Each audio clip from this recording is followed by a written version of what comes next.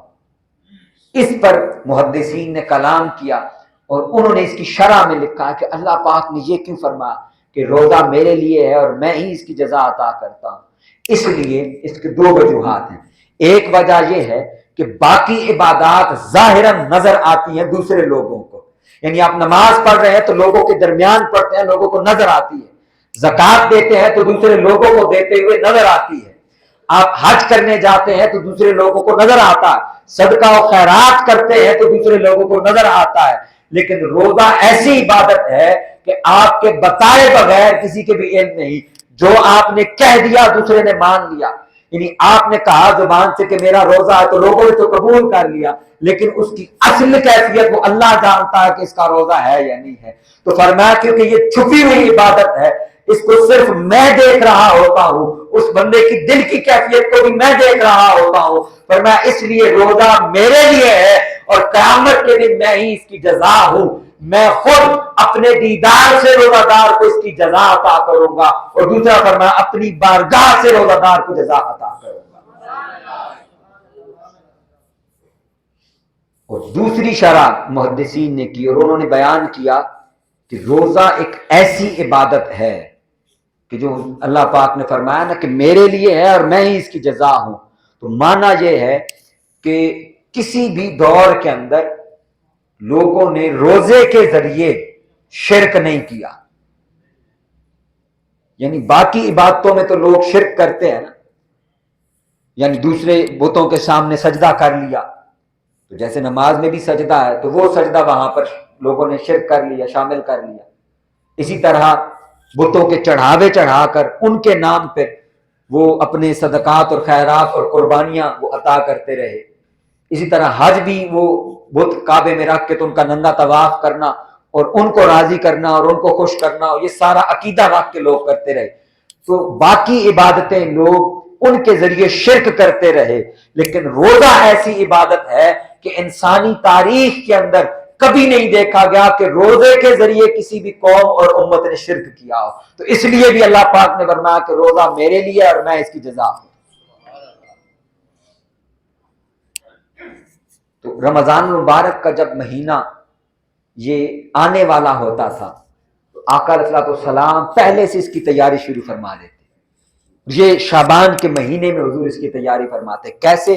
جو میں نے آپ سے گزشتہ نشستوں میں عرض کیا کہ آقا علیہ الصلوۃ والسلام کثرت سے روزے رکھا کرتے. سیدہ عائشہ صدیقہ فرماتی ہیں رضی اللہ تعالی عنہا کہ حضور رمضان کے علاوہ سب سے زیادہ جس مہینے میں روزے رکھتے وہ شعبان کا مہینہ. پھر آقا علیہ الصلوۃ والسلام نے 3 مرتبہ صحابہ کرام سے سوالیہ انداز میں حضور نے فرمایا ماذا یستقبلکم وتستقبلون، ماذا یستقبلکم وتستقبلون، ماذا یستقبلکم وتستقبلون، کون تمہارا استقبال کر رہا ہے اور کس کا تم استقبال کر رہے ہو. حضرت عمر فاروق رضی اللہ تعالیٰ عنہ نے عرض کیا یا رسول اللہ صلی اللہ علیہ وسلم، یا رسول اللہ کیا وہی اترنے والی ہے یا کسی دشمن نے حملہ کر دیا اور جہاد کا حکم ہونے والا ہے، جنگ ہونے والی ہے؟ آقا علیہ السلام نے ارشاد فرمایا نہیں. پھر عرض کی یا رسول اللہ پھر کیا ماجرا ہے؟ حضور نے فرمایا کہ پھر تمہارے اوپر ایک ایسا مہینہ داخل ہونے والا ہے.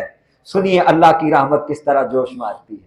اور یہ جو اگلے چند دن ہیں، لمحات ہیں، اور پھر جب یہ رمضان کے مہینے کی پہلی رات آتی ہے، وہ جس شام کو چاند نظر آتا ہے اور رمضان شروع ہو جاتا ہے، اس کے بارے میں آقا علیہ السلام نے ارشاد فرمایا ان اللہ یغفر فی اول لیلۃ من شہر رمضان لکل اہل القبلہ. اس رمضان کے مہینے کی پہلی رات کو اللہ رب العزت تمام اہل قبلہ کی مغفرت فرما دیتا ہے، ان کی بخشش فرما دیتا ہے، تمام اہل قبلہ کی. اور پھر آقا علیہ السلام اس کا استقبال کب فرماتے؟ جب رجب کا چاند نظر آتا.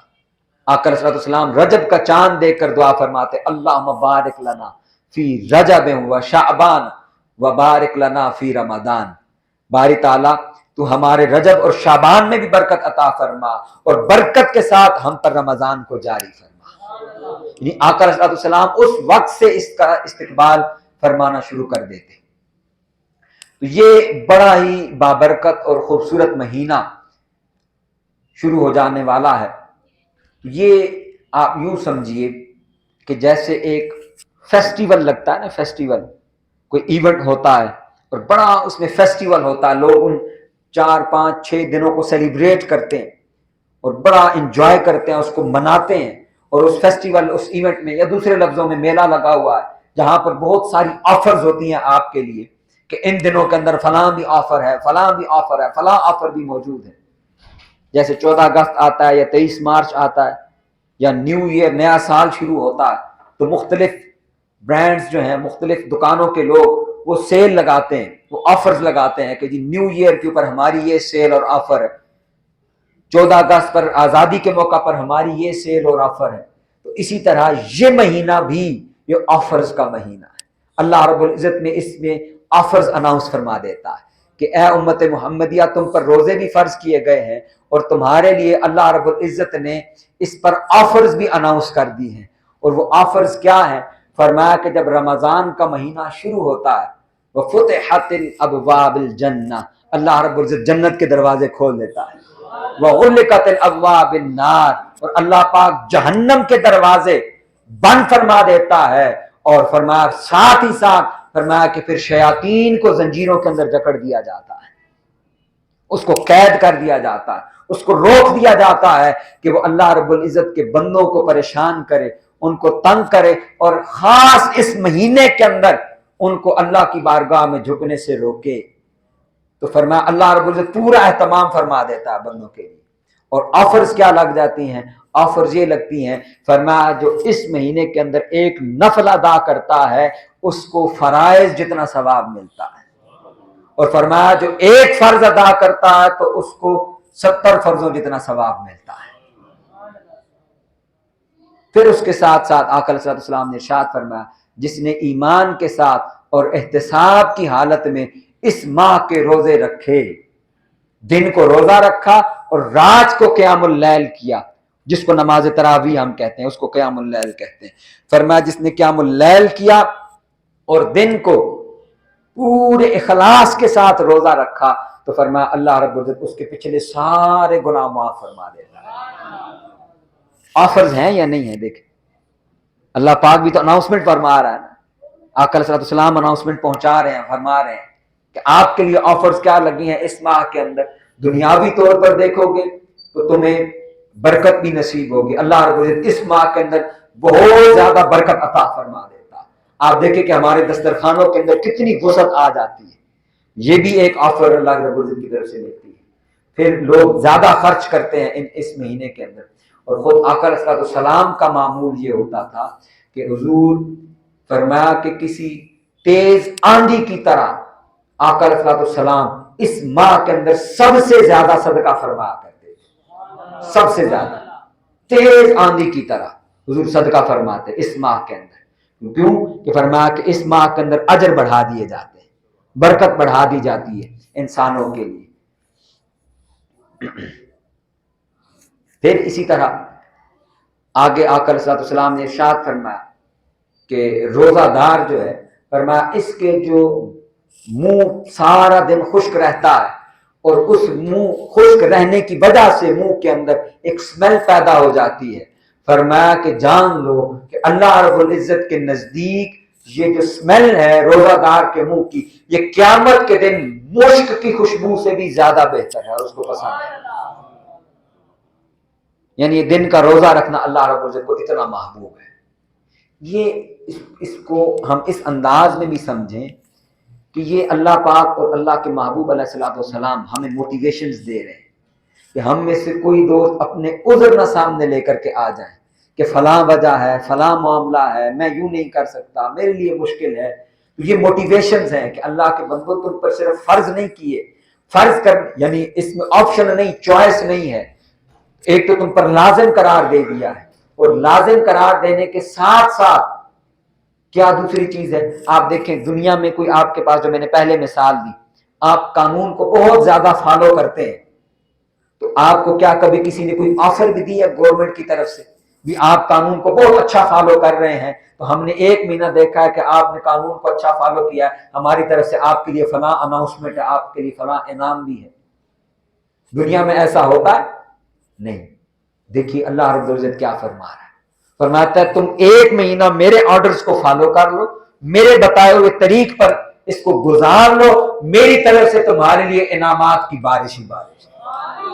اللہ پاک کے خزانوں کے بھی تمہارے لیے کھول دیے گئے، اس کی رحمت کے، اس کے فضل کے، اس کی بخشش کے منہ تمہارے لیے کھول دیے گئے۔ یہ رمضان کی جو موٹیویشن ہے جو خود اللہ رب العزت نے عطا فرمائی ہے۔ اس کے بعد اب ہم بڑھتے ہیں کچھ رمضان کے ابتدائی مسائل کی طرف، ان کو سمجھ لیتے ہیں کہ رمضان شروع ہونے سے پہلے پہلے جو چیزیں ہمیں درپیش ہوتی ہیں ان کو بھی ہم سمجھ لیتے ہیں۔ اس پر بھی آقا علیہ السلام کی حدیث مبارکہ ہے، جو آقا علیہ السلام نے ارشاد فرمایا صوموا لرؤیتہ وافطر لرؤیتہ فإن غم علیکم فعدۃ ثلاثین۔ آقا علیہ السلام نے ارشاد فرمایا کہ چاند کو دیکھ کر روزہ رکھو اور چاند کو دیکھ کر اپنا روزہ افطار کر لو، یعنی روزہ ختم کر دو، اور عید جس کو ہم سیلیبریٹ کرتے ہیں عید الفطر ہے، اور فرمایا فإن غم، اور اگر بادل چھا جائیں اور مطلع ابر آلود ہو، تمہیں چاند نظر نہ آئے تو پھر کیا کرو، علیکم، پھر تمہارے اوپر لازم ہے، فعدۃ، کہ پھر تم گنتی پوری کرو، 30 دن کی، تو 30 روزے پورے کرنا۔ یہاں ایک مسئلہ جو سمجھنے والا ہے وہ یہ ہے، یاد رکھ لیجئے، ہمارے ہاں ہم جس ملک کے اندر رہتے ہیں اس ملک کا ایک قانون ہے، گورنمنٹ نے ہماری سہولت کے لیے ایک ادارہ قائم کیا ہے جس کو رویت ہلال کمیٹی کہتے ہیں، جو علماء پر مبنی کمیٹی ہے، جو بیٹھتی ہے اور ہر ماہ جو ہمیں یہ تعیین کر کے بتاتے ہیں کہ اس ماہ کا چاند نظر آیا اور اس ماہ کا چاند 29 تاریخ کو نظر نہیں آیا ہے۔ تو جیسے اب بھی شعبان کے مہینے کے آخر میں 29ویں روزے کو یہ کمیٹی بیٹھے گی، ان کا اجلاس ہوگا، وہ سائنٹیفکلی بھی اور لوگوں کی شہادتوں کو بنیاد بنا کر پھر اناؤنسمنٹ کرتے ہیں کہ کل سے آپ کا روزہ ہے یا کل سے آپ کی عید ہے۔ جو مسئلہ سمجھنے والا ہے وہ بڑی اہم بات وہ یہ ہے، ہم لوگ آپس میں اس موضوع پر بحث کرتے ہیں، تکرار کرتے ہیں اور گفتگو کرتے ہیں، اور غیر ضروری بحث ہے۔ میں آپ کو صرف اس غیر ضروری بحث سے بچانا چاہتا ہوں، میں اس لیے آپ کی خدمت میں یہ گزارش کر رہا ہوں۔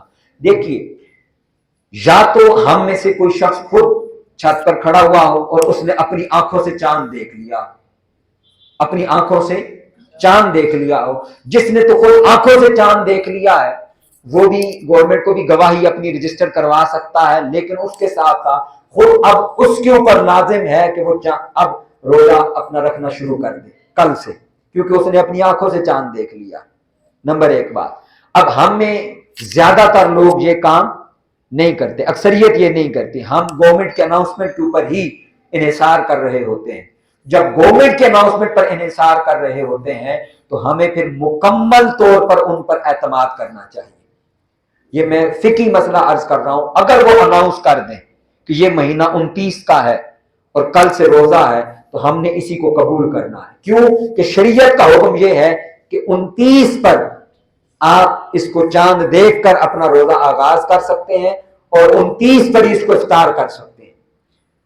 تو انہوں نے ہماری گنتی خراب نہیں کی، یعنی ہمارا اعتراض تب بنتا ہے کہ اگر 28 دنوں پر وہ ہمیں یہ فیصلہ سنا دیں، یعنی آج آپ کہیں کہ شعبان کی 28 تھی اور آج گورنمنٹ نے فیصلہ سنا دیا کہ کل روزہ ہے، تو پھر تو ہم بابے نہ کر سکتے ہیں۔ ایسا کبھی ہوا ہے بتائیں؟ ایسا نہیں نا کبھی ہوا۔ 29 پہ ہی ہوتا ہے ہمیشہ فیصلہ، یا 29 پر ہوتا ہے یا 30 ہم گنتی۔ اور دوسرا کیا ہے، اگر 29 پر نہیں ہوا تو پھر حدیث میں دوسرے الفاظ یہ ہیں کہ پھر تم اپنی 30 دن کی گنتی پوری کر لو، 31واں دن تم نے نہیں چڑھنے دینا۔ اب آپ پوری ایمانداری سے بتائیں کہ جب بھی ہمارے ہاں روزہ رکھا جاتا ہے یا عید منائی جاتی ہے، وہ یا 29 پر ہوتی ہے اور یا 30 پر ہوتی ہے، 28 پر یا 31 پر کبھی بھی۔ تو اس کا معنی یہ ہے کہ جو ہم آپس میں بحث شروع کر دیتے ہیں کہ انہوں نے ایک روزہ کھا لیا ہے، ایک بڑھا دیا، ایک فلاں کر دیا ہے، آپ بتائیں اس بحث کی کوئی ضرورت بچتی ہے؟ یہ انتہائی غیر ضروری بحث ہے، اور ہم اس کے مکلف بھی، یہ بھی سن لیں، ہم اس کے مکلف نہیں ہیں۔ فقہا کہتے ہیں کہ ہم اس حالت کے اندر ہم حاکم، اور شریعت کی لینگویج کے اندر اس کو سلطان کہتے ہیں، ہم سلطان کے اناؤنسمنٹ کے پابند ہیں۔ حاکم جو اناؤنسمنٹ کر دے، اس نے غلط کی ہے تب بھی اس کے سر پر ہے اور صحیح کی ہے تب بھی اس کے سر پر ہے، ہم اس کے مکلف اس صورت میں بن جائیں اگر ہم نے خود چاند دیکھا ہو۔ نہیں دیکھا تو جو انہوں نے اناؤنسمنٹ کی ہے وہ ہمارے لیے قابل اعتبار ہے اور قابل اعتماد ہے اور قابل عمل ہے۔ صرف ایک صورت میں ہم اعتراض کر سکتے ہیں، وہ تب اگر وہ ہماری گنتی 28 پر کریں یا 31 پر لے کر کے جائیں، اور ایسا نہیں ہوتا۔ یہ بات کلیئر ہے؟ آئیے اب میں آپ کو ایک حدیث مبارکہ اس پہ عرض کر دیتا ہوں جس سے یہ بات بالکل دلوں کے اندر راسخ اور پختہ ہو جائے گی۔ اور وہ بات کیا ہے، میرے علم میں نہیں ہے کہ آپ نے پہلے کبھی یہ حدیث مبارکہ سنی ہے یا نہیں، یہ صحیح مسلم کی حدیث مبارکہ ہے۔ ہم لوگ اکثر کہتے ہیں نا، دوسرے دن چاند دیکھتے ہیں تو ہم کہتے ہیں او جی انہوں نے ہمارا ایک روزہ ضائع کیا یا کھا لیا، اور یہ چاند موٹا نظر آ رہا ہے، یہ دوسرے دن کا چاند ہے۔ یہ بات کرتے ہیں یا نہیں کرتے؟ بولیں، کرتے ہیں یا نہیں کرتے؟ صرف اس جملے کے اوپر حدیث مبارکہ سنیں۔ حضرت ابو البختری رضی اللہ تعالیٰ عنہ بیان کرتے ہیں، وہ فرماتے ہیں کہ ہم عمرہ کے لیے نکلے، روانہ ہوئے، ہم نے وادی نخلا میں اترے تو ہم نے چاند دیکھا۔ وادی نخلا میں ان میں سے بعض لوگوں نے کہا یہ تیسری رات کا چاند ہے، بعض نے کہا نہیں یہ دوسری رات کا چاند ہے۔ اب ان میں یہ تکرار شروع ہو گئی، کچھ نے کہا دوسری کا، کچھ نے کہا تیسری کا، وہی جو ہمارے درمیان گفتگو ہوتی ہے۔ بڑی توجہ سے حدیث مبارکہ کو دیکھیے گا، دوسری کا یا تیسری کا چاند، وہ ہم جس مخمسے کے اندر پھنسے رہتے ہیں۔ وہ کہتے ہیں اسی حال میں ہماری ملاقات حضرت عبداللہ بن عباس رضی اللہ تعالیٰ عنہ سے ہوئی۔ اور ہم نے ان کی خدمت میں بھی یہی بات عرض کی کہ بعض لوگ کہتے ہیں کہ یہ دوسری کا چاند ہے، بعض کہتے ہیں کہ یہ تیسری کا چاند ہے۔ حضرت عبداللہ بن عباس رضی اللہ تعالیٰ عنہ نے فرمایا تم نے کس رات کو چاند دیکھا تھا؟ انہوں نے عرض کیا کہ ہم نے فلاں رات کو چاند دیکھا تھا۔ انہوں نے فرمایا کہ میں نے آقا علیہ الصلوۃ والسلام سے سنا ہے کہ اب یہ حدیث مبارکہ ہے کہ آقا علیہ الصلوۃ والسلام نے ارشاد فرمایا اللہ تعالیٰ نے تمہارے دیکھنے کے لیے اس کو بڑھا دیا تھا، وہ اسی رات کا چاند تھا جس رات کو تم نے اس کو دیکھا تھا۔ اب یہ مسئلہ کلیئر ہو گیا ہمیں۔ اب بتائیے کوئی یہ بحث بنتی ہے ہماری؟ آپ صرف اتنی دیر کا انتظار کریں کہ وہ اناؤنسمنٹ کب کرتے ہیں، وہ لیٹ کرتے ہیں، وہ جلد کرتے ہیں، ان کی مجبوری یہ ہوتی ہے کہ ان کے اوپر 25 کروڑ لوگوں کا عبادتیں روزے ان کے سر پر ہوتے ہیں، تو وہ پورے طریقے سے اس کی جانچ پڑتال کرتے ہیں، سائنٹیفکلی خود دیکھتے ہیں، سائنٹیفک کیلکولیشن سامنے رکھتے ہیں کہ چاند آج نظر آنا بھی تھا یا نہیں تھا، پھر اس کے ساتھ ساتھ وہ خود دیکھتے ہیں، خود نظر آ جائے تو فبہا، نہیں نظر آیا تو اب وہ لوگوں کی گواہیوں کو دیکھتے ہیں، پھر ان گواہیوں کی جانچ پڑتال ہوتی ہے کہ کس نے کس اینگل میں چاند دیکھا ہے، ساتھ ان کے وہ سپارکوں کے لوگ بیٹھے ہوتے ہیں جو ان کو بتاتے ہیں بھی فلاں شہر کا رہنے والا بندہ ہے، وہاں پر اتنے ٹائم سے لے کر اتنے ٹائم تک چاند نظر آنا چاہیے تھا اور اس اینگل میں نظر آنا چاہیے تھا، یعنی مشرق میں، مغرب میں، جنوب میں کہاں نظر آنا تھا، کتنا اونچا نظر آنا تھا، کتنا نیچا نظر آنا تھا۔ اگر کوئی اس سے اینگل سے ہٹ کے کوئی بات کرے تو سمجھ میں آ جاتا ہے کہ یہ بندہ جھوٹ بول رہا ہے، یہ بندہ کیا کر رہا ہے، جھوٹ بول رہا ہے۔ میں ایسے مزاحن یہ بات کر رہا ہوں، یہ کسی مسلک کے اگینسٹ بات نہیں ہے، یاد رکھ لیجئے گا، میں ایسے صرف لطیفے کے طور پر یہ بات کر رہا ہوں۔ ہمارے ہی مسلمان بھائی ہیں اہل تشیع حضرات، وہ چھت پر علم بھی تو لگاتے ہیں نا، تو بعض اوقات اس پہ بھی چاند لگا ہوا ہوتا ہے، تو کوئی ممکن ہے کہ کسی دوست نے دور سے وہ چاند دیکھ لیا اور وہ گواہی دینے بیٹھ جائے کہ میں نے چاند دیکھا ہے۔ اب چاند اس نے دیکھ لیا اور مغرب میں نظر آنا ہو مشرق کے اندر، وہ بھی گواہی دینے بیٹھ جائے کہ جی ہم نے چاند دیکھا ہے۔ تو اس لیے وہ ساری جانچ پڑتال کرنے کے بعد اور آپس میں کیونکہ سارے مسالک کے علماء بیٹھے ہوئے ہوتے ہیں، وہ گفتگو کر کے مشاورت کر کے پھر ایک نقطہ پر پہنچتے ہیں اور پھر وہ اناؤنسمنٹ کرتے ہیں۔ وہ ایسا پھر میں نے عرض کیا کہ وہ 29 پر کریں یا 30 پر کریں، ہمارے لیے دونوں کیا ہیں، قابل عمل ہیں، قابل قبول ہیں۔ ہمارے لیے پرابلم تب ہونی چاہیے اگر وہ 28 پر ہو یا 31 پر ہو، ایسا کبھی بھی نہیں ہوا تو پھر خاموشی کے ساتھ توجہ ہم کہاں پر رکھیں، اپنی عبادات پر رکھیں، اپنی تسبیحات پر، اپنی ذکر پر اور ان معاملات کی طرف توجہ رکھیں۔ تو میری آپ سے گزارش یہ ہوگی کہ آئندہ کے بعد یہ مسئلہ ہمارا حل ہو گیا کہ نہیں ہو گیا؟ بتائیے، اگر کسی کو ہے کنفیوژن تو ابھی آپ اس پر سوال کر سکتے ہیں۔ کوئی ہے کنفیوژن اس چاند کو دیکھنے کے حوالے سے؟ اب باقی رہ گئی ہے کوئی ذہن کے اندر؟ یہ بات کلیئر ہو گئی ہے سب دوستوں کو؟ واضح ہے نا؟ اب وہ میں نے حدیث مبارکہ بھی عرض کر دی کہ آقا صلی اللہ علیہ وسلم خود فرما رہے ہیں کہ وہ جو چاند بڑا نظر آتا ہے، فرمایا وہ خود اللہ رب العزت تمہارے لیے اس کو بڑھا دیتا ہے، اس کو بڑا کر کے تمہیں دکھا دیتا ہے۔ وہ ہوتا اسی رات کا جس رات کو تم نے دیکھا ہوتا ہے، یعنی اگر ہم نے پہلی کو دیکھا اور ہم موٹا دیکھیں تو سمجھ جائیں یہ پہلی کا ہی ہے، اور دوسری کو موٹا دیکھا تو سمجھیں یہ دوسری رات کا ہی چاند ہے۔ تو اس پر بھی کمنٹ کرنے کی ضرورت نہیں کہ او جی یہ دیکھیں یہ دوسری رات کا چاند ہے، روزہ تو کل بنتا تھا، انہوں نے ہمارا ایک روزہ کھا کے آج کیا ہے۔ تو یہ گفتگو اور بحث کی ضرورت نہیں۔ اللہ رب العزت ہمیں اس پر عمل کی توفیق عطا فرمائے۔ اب اگلا جو معاملہ ہے وہ ہے کہ جب ہم سحری کا آغاز کرتے ہیں اس کے اوقات کار کیا ہوتے ہیں۔ اب روزہ رکھنا ہے آگے، بلکہ اس سے بھی پہلے آ جائیں، اور وہ معاملہ ہے نماز تراویح کا، کہ اس پر بھی بہت زیادہ بحث ہوتی ہے ہمارے ہاں، اور کچھ دوست اس کو یہ سمجھتے ہیں کہ جو تراویح نہیں پڑھتا اس کا روزہ نہیں ہوتا، وہ روزہ نہیں رکھ سکتا، اس کا روزہ قبول نہیں ہے۔ تو میں یہاں یہ گزارش مسئلہ عرض کر دوں، نماز تراویح یہ سنت نماز ہے۔ یہ کیا ہے؟ سنت نماز ہے، جس کا ایک طرف آقا علیہ السلام نے حکم ارشاد فرمایا کہ جس نے رمضان کا روزہ رکھا اور اس کی راتوں کو قیام کیا، تو وہ قیام اللیل میں نے پہلے عرض کیا، اس سے مراد کیا ہے؟ نماز تراویح ہے، جو ہم نماز عشاء کے بعد متصل پڑھتے ہیں۔ اصل میں یہ قیام اللیل تھا، اس کو بھی سمجھ لیں پوری طرح۔ قیام اللیل یہ ہوتا ہے کہ آپ آدھی رات کو تھوڑی نیند پوری کرنے کے بعد جاگتے ہیں اور پھر طلوع فجر تک اللہ کے حضور نوافل ادا کرتے ہیں، تو یہ بیسیکلی قیام اللیل ہے۔ اور ابتدان اس کی شکل یہی تھی. آقا علیہ الصلوۃ والسلام کی بھی جو حدیث مبارکہ ہے کہ آقا علیہ الصلوۃ والسلام باہر تشریف لائے اپنے در و دولت سے, حضور نے مسجد میں نفل نماز پڑھی, لوگوں نے بھی آپ کے ساتھ نماز پڑھی, پھر اگلی رات پڑھی, پھر اور زیادہ لوگ جمع ہو گئے, پھر تیسری یا چوتھی رات اور زیادہ لوگ جمع ہو گئے, لیکن آقا علیہ السلام باہر تشریف نہیں لائے. پھر جب صبح ہوئی, صحابہ کرام نے آقا علیہ السلام نے ان سے فرمایا کہ جو تم نے کیا اور مجھے تمہارے پاس تم نے دیکھا تھا, جو تم نے مجھے یہ کرتے ہوئے دیکھا تھا, میں اس سے اس لیے رک گیا کہ یہ عمل تم پر فرض نہ کر دیا جائے. یعنی تراویح فرض نہیں ہے, تراویح فرض نہیں ہے, یہ کیا ہے؟ سارے دوست بولے کیا ہے؟ سنت عمل ہے. یہ آقا علیہ السلام کی سنت مبارکہ کہ قیام اللیل کیا جائے. اصل وقت بھی اس کا آدھی رات کا تھا. سیدنا عمر فاروق رضی اللہ تعالیٰ عنہ کے دور میں جب انہوں نے دیکھا کہ لوگوں کے لیے یہ دیر تک جاگنا ممکن نہیں ہے, یا رات کو دوبارہ جاگنا ممکن نہیں ہے, لوگ صبح کے وقت کام کاج کے لیے روزے کے ساتھ, پھر روزے کے ساتھ کام کاج کے لیے نکلتے ہیں, اور اس کے ساتھ ساتھ دوسرا معاملہ یہ ہوا, یہ پڑھی جاتی تھی انڈیویجولی, یعنی انفرادی پڑھی جاتی تھی, ہر شخص مسجد میں گھر میں کھڑا ہو اور قیام اللیل کرتا رہے. سیدنا عمر فاروق رضی اللہ تعالیٰ عنہ کے دور میں انہوں نے دیکھا کہ کچھ لوگ ٹولیاں بنا کر ادھر کھڑے تھے, کچھ ادھر, کچھ ادھر, کچھ ادھر. انہوں نے ان کو ایک امام کے پیچھے جمع کر دیا, اور جمع کر کے خود فرمایا کہ یہ کتنا خوبصورت کام ہے جس پر یہ لوگ جمع ہو گئے, یہ احسن کام ہے. یعنی آقا علیہ السلام کے دور میں بھی, سیدنا صدیق اکبر کے دور میں بھی یہ معاملہ اس طرح نہیں تھا جیسے ہم باجماعت پڑھتے ہیں.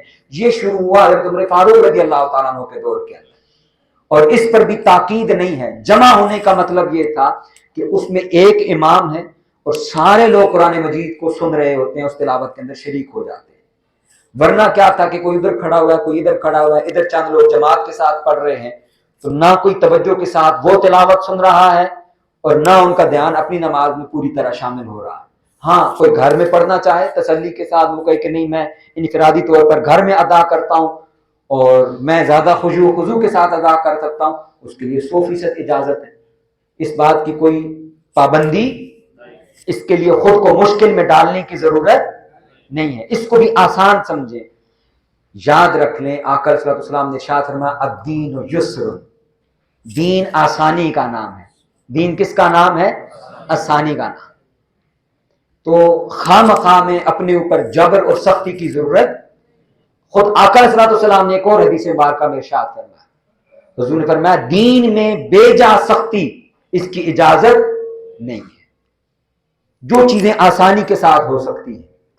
اب اس میں آگے ہمارے لوگ پھر ایک مباحثے کے اندر پڑ جاتے ہیں کہ جی 8 رکعت ہیں کہ 20 رکعت ہیں, یہ قیام اللیل ہے. ساری امت, اس پر میں ایک جملہ صرف اتنی ڈسکشن عرض کر رہا ہوں کہ اس بحث کا صرف ایک سادہ سا جواب ہے قیام اللیل ہے. جو جس کو جتنی توفیق ہے وہ ادا کرے.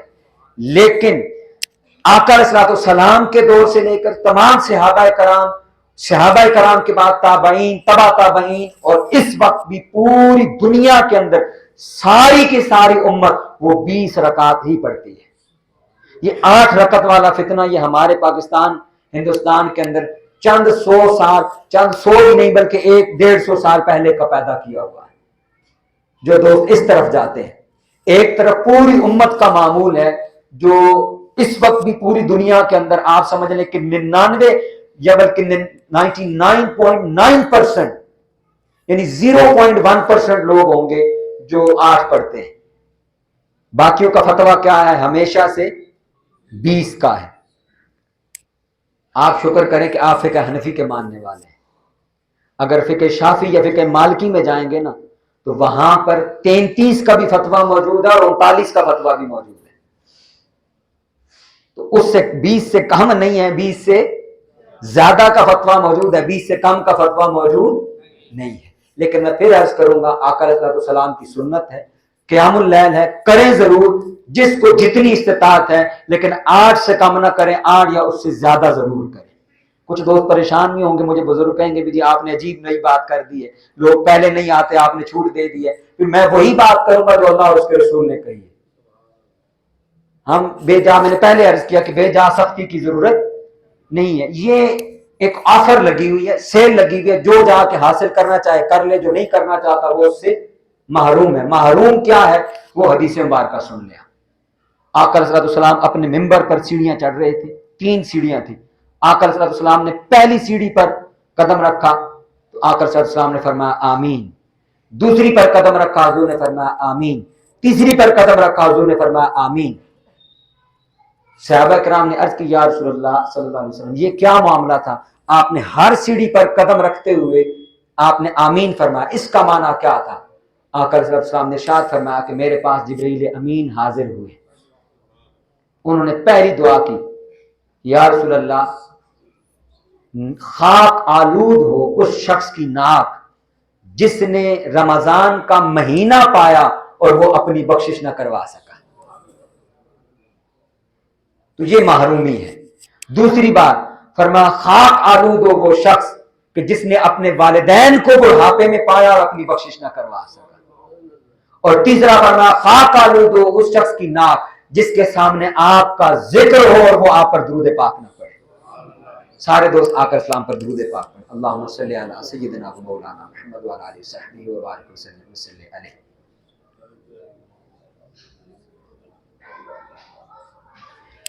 آخری بات وہ سحری کے حوالے سے عرض کر دوں کہ سحری کا جو وقت اختتام کا وقت ہے وہ طلوع فجر ہے, جس کو قرآن مجید نے کہا کہ جب خیط الابید من الخیط الاسود, فرمایا کہ 2 دھاگے ایک دوسرے سے جدا ہو رہے ہوتے ہیں, یعنی سیاہ دھاگا سفید دھاگے سے جدا ہو رہا ہوتا ہے. یعنی آسمان پر آپ افق کے اوپر دیکھیں نا تو بالکل آسمان کے جو کنارے ہیں وہاں پر سیاہی اور سفیدی وہ گرے لائن نظر آنا شروع ہوتی ہے. اس کو کہتے ہیں طلوع فجر.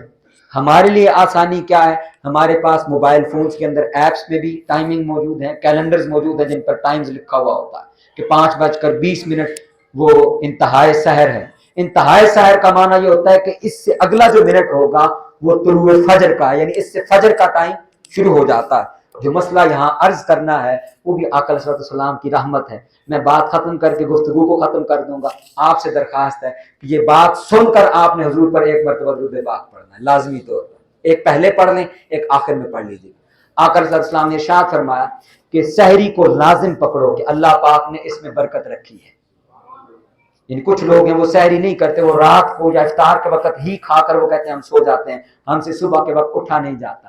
حضور نے فرمایا پچھلی امتوں کو یہ نہیں دی گئی, میری امت کو سحری عطا کی گئی. فرمایا اس کو لازم پکڑو کہ سحری کے کھانے میں اللہ پاک نے برکت رکھی ہے. دوسری چیز حضور نے ارشاد فرمائی, فرمایا اگر وقت مکمل ہو جائے اور تم مؤذن کی اذان سنو اس حال میں کہ تمہارا برتن تمہارے ہاتھ میں ہے, تو پھر جو برتن ہاتھ میں ہے اس کو مکمل کر لو. یہ آقا علیہ السلام کی رحمت ہے. یعنی ایسا نہیں ہے کہ ہمارے بعض لوگ اس پر بڑی سختی اور جبر کرتے ہیں, وہ کہتے ہیں نہیں منہ سے بھی تھوک دیں, پانی بھی نکال دیں. وہ اتنا عمل ہے کہ انتظار میں نہ بیٹھے رہیں کہ جیسے اذان شروع تو اب گلاس اٹھایا پانی کا یا چائے کا کپ اٹھایا, نہیں ایسے نہیں. کیا فرمایا جو برتن کھانے کا ہاتھ میں, آپ لیٹ اٹھے کھانا شروع کیا, ابھی آپ روٹی کھا ہی رہے ہیں کہ ادھر سے اذان شروع ہو گئی, تو فرمایا یہ جو کھا رہے ہیں اس کو مکمل کر لیں. اس کو کیا کر لیں؟ مکمل